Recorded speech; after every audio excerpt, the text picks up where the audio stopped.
નમસ્કાર મિત્રો, સ્વાગત છે તમારું અમારી આ યુટ્યુબ ચેનલ જ્ઞાન યાત્રામાં। મિત્રો, ફરીથી એક વખત ભરતીની જાહેરાત આવી ગઈ છે આંગણવાડીમાં।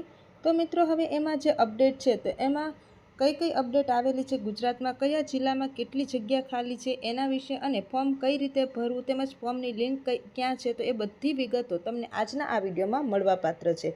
તો મિત્રો, હવે વાત કરીએ તો કે 13,263 જેટલી જગ્યાઓ છે, અને જે આ પગાર છે મિત્રો 26,000, તો એ પગાર જે છે તે હવે પછીની જે નવી ભરતી આવશે 26,000નો, તો એ પગાર તમને આંગણવાડી બહેનોને મળવાપાત્ર છે। તો હમણાં જે નવી ભરતી આવેલી છે તો એ કઈ રીતના છે તો એ આપણે જોઈએ। તો મિત્રો, ગુજરાત આંગણવાડી વેકેન્સી 2025ની જે અપડેટ મેળવેલી છે એ આ પ્રમાણેની છે।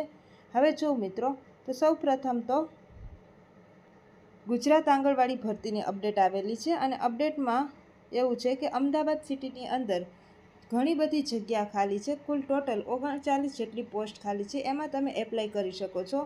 અને ત્યારબાદ મિત્રો, વડોદરામાં પણ ખાલી છે, જેમાં આંગણવાડી વર્કર અને આંગણવાડી સહાયિકા એટલે કે મિની આંગણવાડીમાં પણ ભરતી આવેલી છે।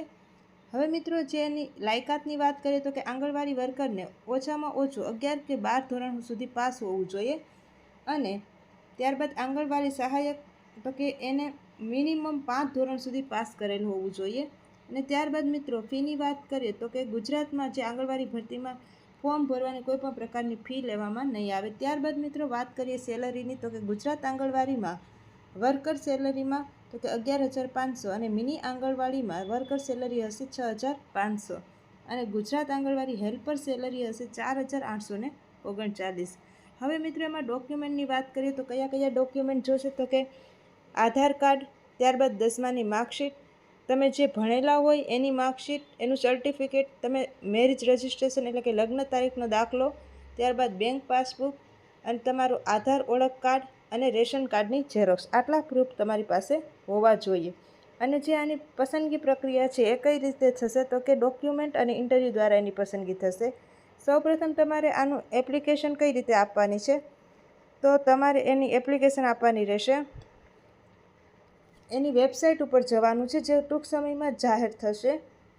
અને ત્યારબાદ તમારે શું કરવાનું છે તો સૌ પ્રથમ તો તમે જે લિંક પર એપ્લાય કઈ રીતે કરી શકો છો, તો આવી રીતના એક વેબસાઇટ આવશે, જેમાં તમને સંપૂર્ણ વિગત જોવા મળશે। પણ અત્યારની એક જે તારીખથી જે ફોર્મ ભરવાનું ચાલુ થશે ત્યારે તમને આમાં દેખાશે। તો આ એની વેબસાઇટ છે, એનો સ્ક્રીનશોટ લઈ લેજો। તો આવી જ નવી નવી અપડેટ મેળવવા માટે અમારી ચેનલને લાઇક કરો, શેર કરો અને સબસ્ક્રાઈબ કરો।